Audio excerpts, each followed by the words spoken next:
Hello friends, என்னடா கலர்ஃபுல்லாக இருக்கேன்னு பார்க்குறீங்களா? இது தாங்க நம்ம முட்டை பணியாரம்.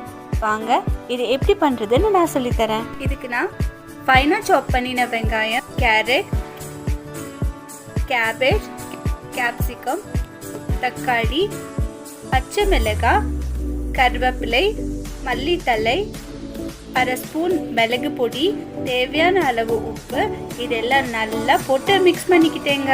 அப்புறம் இந்த மிக்சரோட 3 முட்டையை எடுத்து அதை நல்லா கலக்கி அதை தனியாக வச்சுக்கிட்டேங்க. இப்போ பனியாரக்கல்லை அடுப்பில் வச்சு அது நல்லா சூடானதும் அதில் கொஞ்சமாக ஆயில் விட்டு இந்த மிக்சரை கொஞ்சமாக எடுத்து ஊற்றிக்கிட்டேங்க. இது நல்லா வெந்ததுக்கப்புறம் திருப்பி போட்டு மறுபடியும் ஒரு டைம் வேக விட்டுட்டேன். இப்போ எடுத்து பார்த்தா நல்லா தகன்னு நம்ம வெஜிடபிள் எக் பணியாரம்